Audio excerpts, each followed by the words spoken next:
Bonjour, comme vous le savez sans doute, l'année dernière, en 2018, nous avons fêté les 20 ans de la série qui pour moi est certainement la meilleure série de la fin du XXe siècle, la meilleure série animée japonaise de la fin du XXe siècle, qui reprend énormément de références à des séries à la fois japonaises et américaines, qui remue énormément au niveau musique, qui est magnifique au niveau design, qui est magnifique au niveau du mecha design, qui est magnifique au niveau du chara design. Et je parle bien évidemment, puisque vous avez vu la maquette, de Cowboy Bebop. Je n'ai pas pu retrouver les maquettes que je vais vous présenter bientôt. Donc non seulement le Swordfish 2, mais aussi le Red Tail, avant juillet dernier, où j'ai eu l'occasion de présenter l'équipe quasiment au complet de réalisation de la série Cowboy Bebop à Japan Expo, grâce à Daibex. Coucou Carlo. Et donc j'étais bien embêté, mais là il se trouve que bien évidemment, vu que c'est passé, qu'il n'y a plus besoin de les trouver, c'est pas qu'elles me soient tombées dans les mains, mais pas loin. Donc je les ai trouvés, j'en profite le plus rapidement possible avant de les reperdre à nouveau pour vous les présenter. Donc il faut savoir que au départ, Cowboy Bebop était supposé être une série qui permettrait à Sunrise et Bandai de faire des maquettes, et notamment des maquettes de vaisseaux spatiaux. Ils étaient en demande de séries pour faire des produits dérivés. Il se trouve que, comme vous le savez sans doute, donc du coup, ce qui a été livré au final est une série où il serait assez difficile de vendre des produits dérivés directement. C'est une série quand même très adulte, c'est une série avec un design très particulier, et la seule maquette qu'ils aient sortie chez Bandai à un moment, et je dirais presque un peu contraint et forcé, c'est la maquette du Swordfish 2. La maquette du Red Tail fera partie d'ailleurs de la collection X-Model que je vous ai présentée depuis longtemps, qui est très variée. Mais le Swordfish 2 est la seule maquette plastique en dehors du Red Tail qui soit sortie. On a eu quelques jouets, on a eu des figurines, on a eu des jouets même du Swordfish 2 qui sont sortis notamment aux États-Unis. Tout cela est bel et bon, mais largement insuffisant pour développer des produits dérivés et faire du fric dessus, hein, on va dire les choses telles qu'elles sont.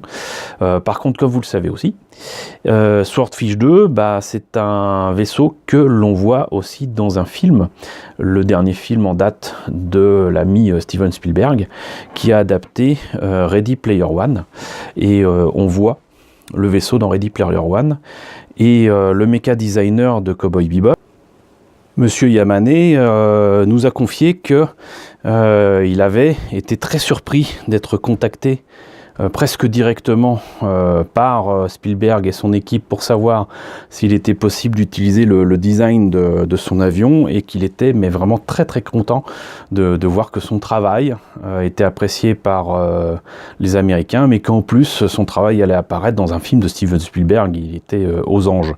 Donc voilà, c'est une belle preuve de reconnaissance aussi pour Cowboy Bebop et ceux qui ont participé, que de voir le Swordfish 2 dans Ready Player One aux côtés de Gundam, aux côtés de Mechagodzilla, aux côtés de quantité d'icônes de la pop culture, que ce soit la DeLorean, que ce soit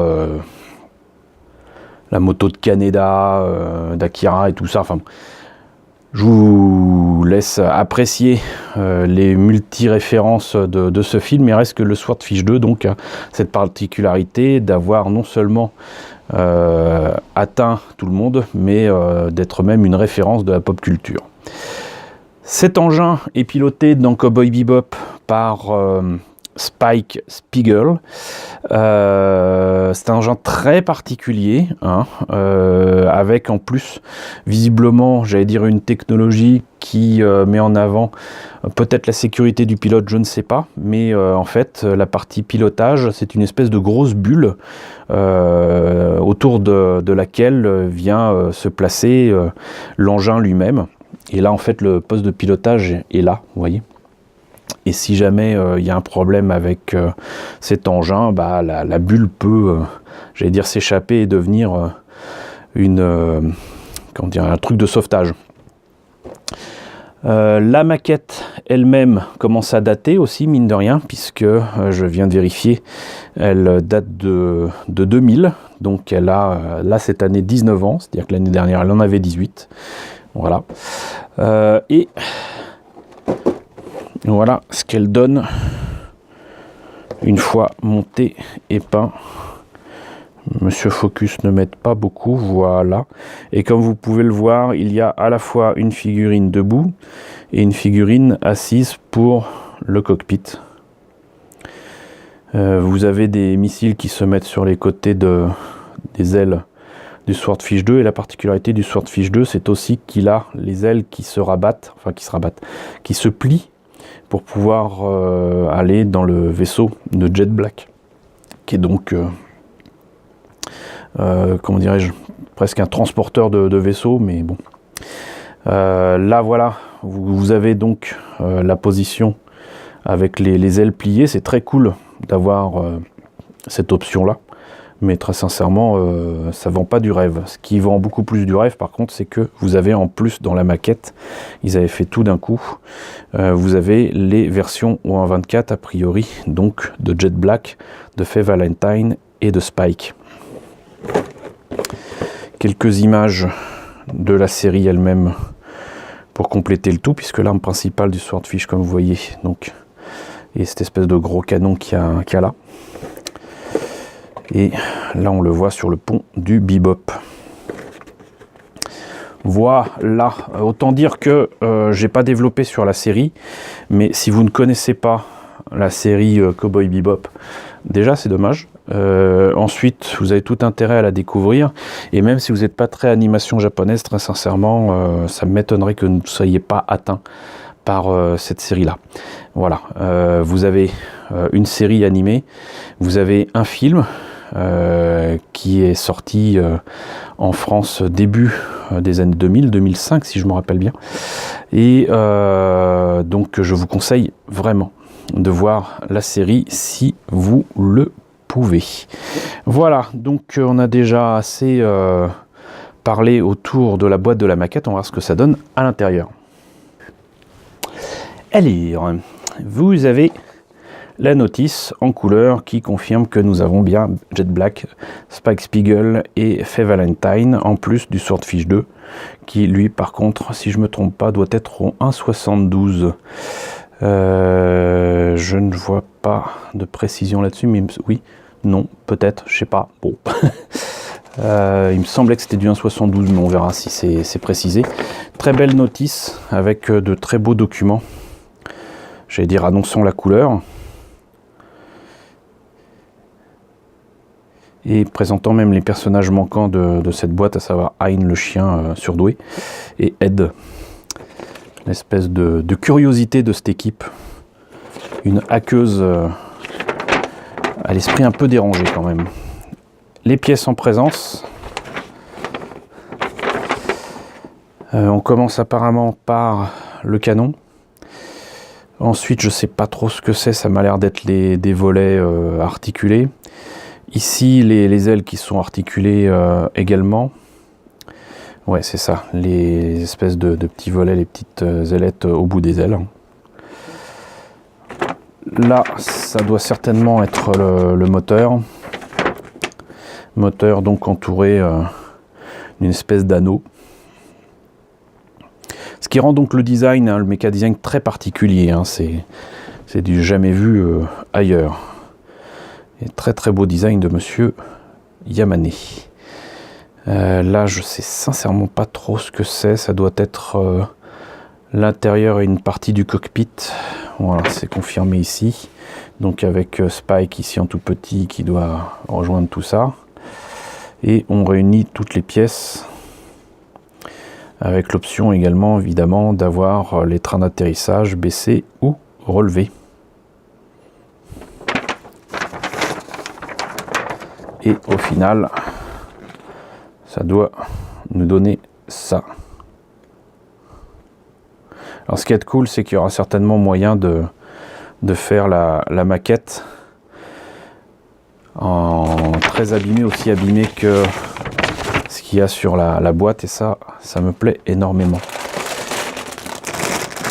Les personnages ont un 24, bah, comme vous voyez, bah, c'est du 1,24, donc c'est pas tout petit non plus. Hein. Ils sont d'une position qui correspond à leur chara design. Les pièces sont très très rouges quand même pour le Swordfish. Il y a les détails qu'il faut là où il faut, mais très clairement ça demande à être peint. Hein. Voilà les personnages de Spike ou un 72. Pour moi c'est du 1,72 en tout cas. Et voilà le reste des pièces avec quelques pièces transparentes donc pour le cockpit. La partie avant, le nez de l'appareil, on va dire les ailes. Détail en creux. Et là, étonnamment, vous voyez que les missiles sont pas en blanc, mais en noir. Donc très clairement, c'est à peindre, mais il y a les détails qu'il faut, là où il faut. Et c'est très bien. Donc quand je la ferai, de toute façon, ça sera certainement en position de vol. Et je pense que ce qui sera le plus compliqué à faire, ça ne sera pas de faire le vaisseau lui-même, mais peut-être de peindre les figurines. Voilà. Bah écoutez, on a fait le tour de cette maquette du Swordfish 2. J'espère que la présentation de cette maquette qui a cette année 19 ans vous a intéressé. Il faudrait peut-être que... Voilà. Il paraît maintenant qu'ils mettent plus le prix à côté du code barre des maquettes Bandai, mais peut-être que ça se limite au Gundam. Mais il paraît que depuis décembre dernier, ça ne se fait plus. Mais là, vous voyez qu'en 2000, c'était vendu 2000 yens, donc on dit entre 15 et 20 euros. Si vous la trouvez plus chère, à vous de voir. Voilà, mais à ce prix-là, franchement, avec les figurines et tout, ça vaut franchement le coup. Donc voilà, j'espère en tout cas que la présentation de cette maquette du Swordfish 2 vous a intéressé. N'hésitez pas à me dire ce qu'il en est dans la section commentaires, n'hésitez pas à liker, n'hésitez pas à partager, n'hésitez pas à vous abonner si ce n'est pas déjà le cas. Coucou aux nouveaux abonnés qui nous ont rejoints, on est désormais dans les 1840, c'est super cool. Coucou aux grands anciens qui me suivent depuis le début. Merci à tous de votre soutien, merci à tous de votre fidélité. J'espère que les sujets que je développe tous les jours vous intéressent et je vous retrouve donc très bientôt pour vous présenter le Red Tail.